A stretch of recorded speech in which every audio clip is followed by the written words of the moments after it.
Hi, it's Miss Lisa from the St. Paris Public Library. Today is going to be the first installment of a couple of videos that I'm going to do in a series on raised bed gardening. This is a garden process that you can do anywhere. Technically on your porch, if you have a pot, a flower pot or a container, some type of container gardening, because I do use containers for certain things. But this year my husband and I decided to actually make a raised bed. It's just the two of us now at home, so we don't need a big giant garden. And I purchased this book, and I'm not advertising that you purchase this book, but this is one of the books that I'm using as I'm working through the process of my raised bed garden, and it's called Companion Planting, Beginner's Guide to Companion Gardening. And what it talks about, if you look inside of the book, it talks about what plants like other plants and what plants will help other plants grow by attracting different kinds of insects and bugs to your garden. So I'm really excited to start my raised bed this year. The first part of this video series is the actual material that we decided to use to make our raised bed gardens. Now, a lot of my friends have used wood. You have to be very careful with the wood that you use, because a lot of landscaping timbers and woods that you use for your deck and things are treated wood, and you don't want to use that type of wood for your raised bed gardens, because the chemicals that they use to treat the wood will seep into your soil, and in turn it gets into your vegetables. So we decided that we were going to use concrete blocks, which worked out really well, because outside of St. Paris there's a concrete block factory. And so part of this is a video where we went down to the factory and they gave us a tour and they talked to us about how they make the bricks. So that's what this video is about. So I want you to enjoy the video, and you'll see that we're going to use these blocks for our raised bed garden. Since we decided on blocks for the raised bed garden, today's the day we're going to go do that. And we want to buy local, so we're here at Bryce's just outside of St. Paris, and we're going to get a tour of the block factory. So we're going to see how the blocks are made, and then we're going to pick up the blocks that we need to make our raised bed garden. So let's see how this happens today. All right, so this is the inside of the factory, and this is the actual production line. I started actually at the end. I'm going over to the beginning where the hopper is. This is Jeff in the gray sweatshirt. He gave us a tour of the factory. It was pretty loud in there, so you really couldn't hear what he was saying. So that's why I'm going over the videos to make sure that you can understand exactly how things happened. So we're gonna start at the actual beginning, which is the computer system. Now this is their computer table, and they enter the type of blocks they want in the computer, and the computer will calculate the type of aggregate, which are the ingredients that go into the blocks, whether it's gravel or sand or the cement mix. And each recipe is figured out and calculated and sent to the hopper bins where the aggregate is mixed together. These bins are outside and they pump into the inside. Now, the ingredients for the concrete go on these conveyor belts from the outside, from the things outside. It travels up the belt and gets dumped into a hopper.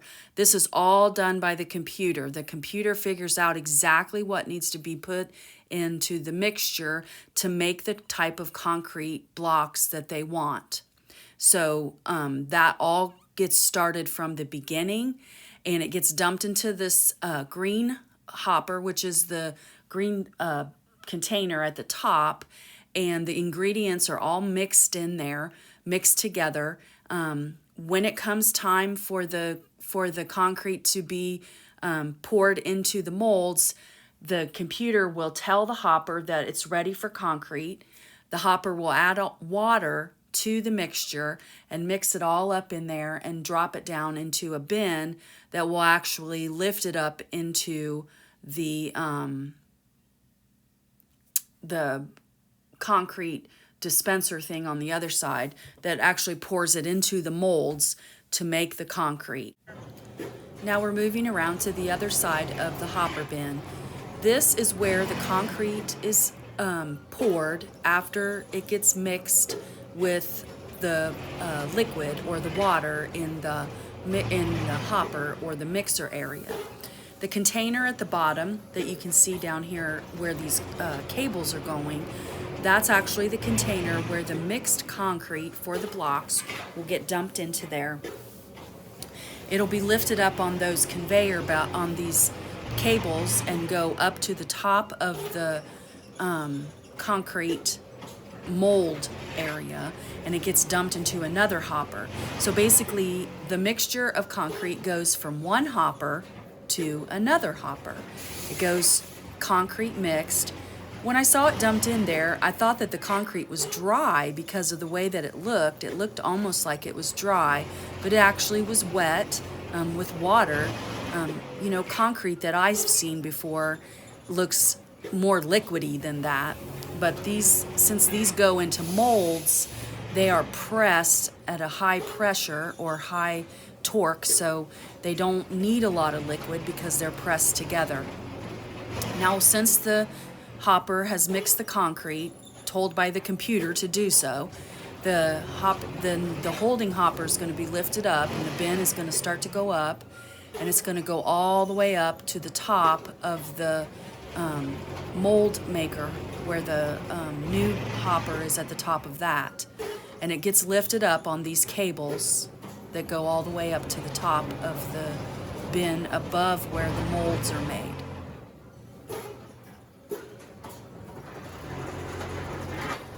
Now this is the molding machine, and these are the metal presses that go on top and press the molds together.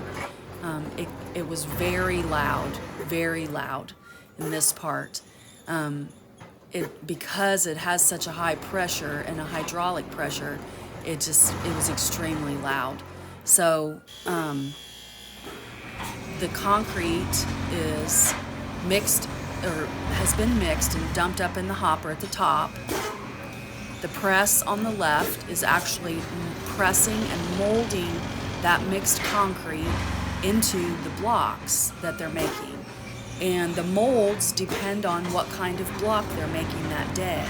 So today they were just making regular square concrete or rectangle concrete blocks. So that's the mold that they put in there for the day. So we watched them make a lot of the molds, or a lot of the blocks that they were making for the day.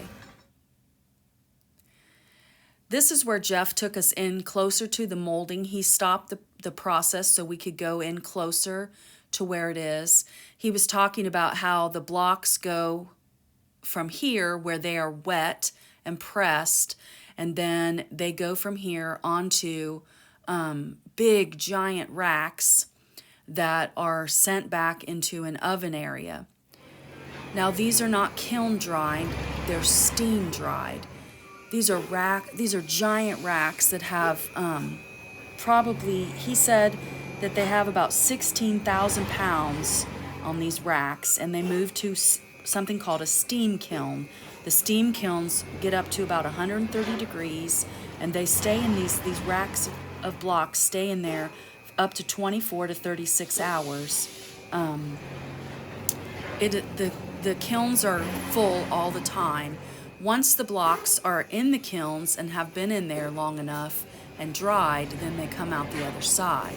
And as you can see, this is part of the press machine that's lifting the big racks of molded wet brick onto these racks. And then the racks are taken back by a machine and put into the steam kiln on the back side. We're now over on the other side of the machinery where the bricks are coming out of the steam kiln. Jeff said that the blocks come out first order in. So those that went in first come out first. That way they have enough time to set up in the kiln ovens. So the racks you see coming on this side are bricks that have been hardened in the steam kiln.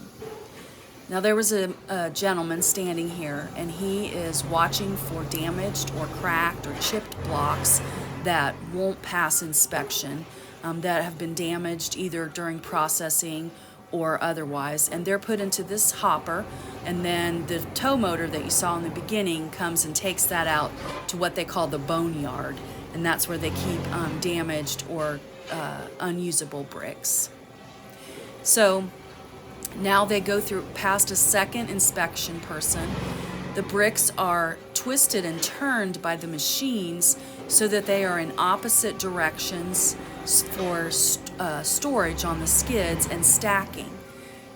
This was really interesting. They actually turn around opposite ways. Some of them were stacked 2 and some of them are stacked 3. The machine knew how to do that, and they knew how many needed to be in each group and which direction they needed to be in. Then they went on these rollers, and this other arm comes down and pushes the bricks over onto the skid area, or to the stack. It pushes them all together nice and tight and compact, exactly how many needs to be stacked on the skids and the way they need to be stacked. This was all automated. There was not a person doing this. This was just done all by machinery. I found this pretty fascinating, so I spent a lot of time in this area because I just thought it was amazing that the machine knew exactly how many and which way to turn the blocks so that they stacked correctly. Once they were put into a position where they needed to be stacked, then they were lifted up and slid over onto this another automated machine that actually lifted them up and put them on a skid.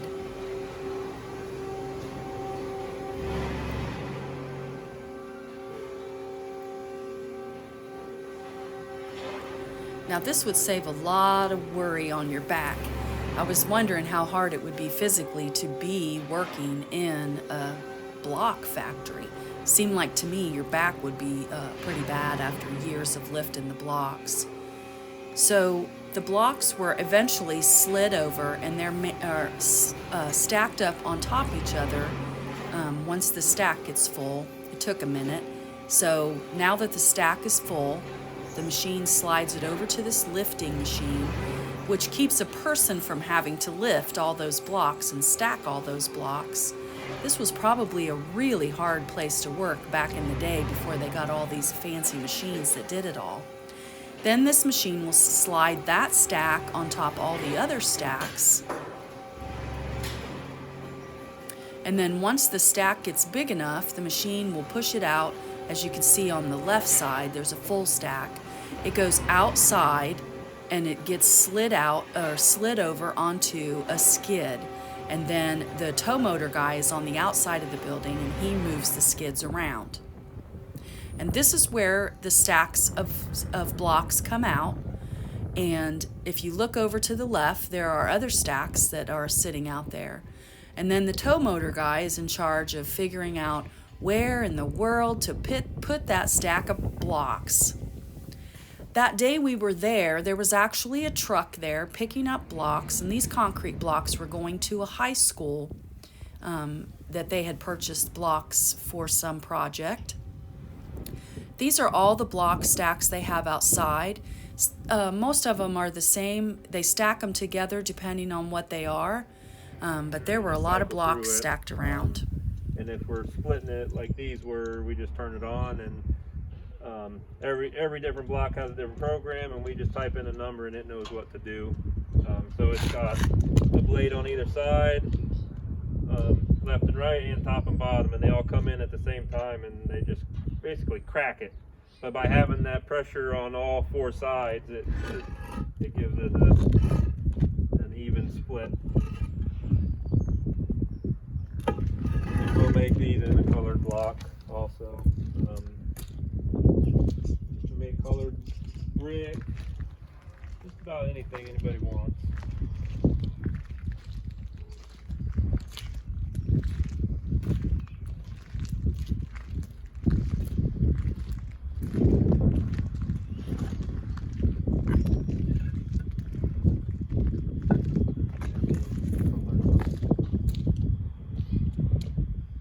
What are those back there, the ones that are the U shapes?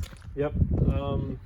Those are called solid bottoms, so they will lay that in a wall when a building is going up to lay conduit in or water lines or things like that.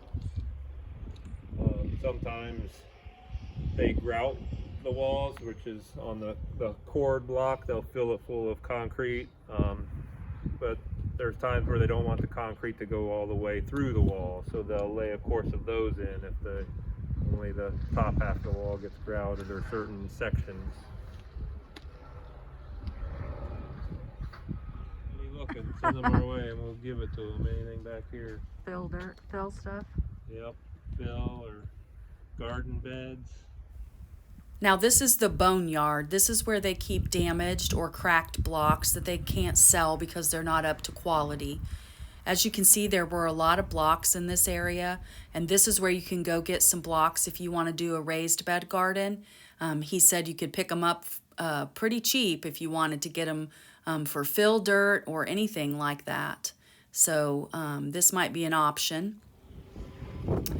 And this is me supervising and watching my husband and Jeff load our trailer with our blocks for our raised bed. Okay, so we're going to take the blocks and we're going to lay them out. We decided on the size before we got the blocks. So we got 24 blocks, so we're going to do 10 on each side and 2 on the end. We decided to put the end ones on the inside so it would increase the width of the bed. And we're using a ruler, a tape measure, to measure the distance between the side blocks to make sure that the length of our block stays the same distance apart. All right, we have it laid out. 10 blocks long and 2 on the ends. Gave us 24 blocks. We decided we're not going to take the grass out of the inside. We're going to put compost on top of it so that it'll actually rot underneath of the compost. So the next step is the dirt. That was very interesting, wasn't it? I thought it was too. It was very loud and dusty. I was coughing pretty bad by the end of it, even though I had a mask on. So if you're interested in using some blocks to create a block raised bed garden or a small block area where you can plant some flowers and things for you or your children, Jeff from the concrete factory told us that if you come down there and mention to them that Miss Lisa from the library sent you, he'll send you back into the boneyard and you can pick out some blocks that you want to use for your raised bed garden at no cost to you. If you want to use them for something else, or you want them for fill dirt, or you want to purchase them, he said you can get some of them for as little as 50 cents a block. But be sure to mention that the library sent you down there, and that Jeff said that you could get them for free, and he said you can take whatever you want for the blocks. So I hope that works out for you. So stay tuned for the next part of our video when we're going to talk about what kind of soil is going to go into our raised bed.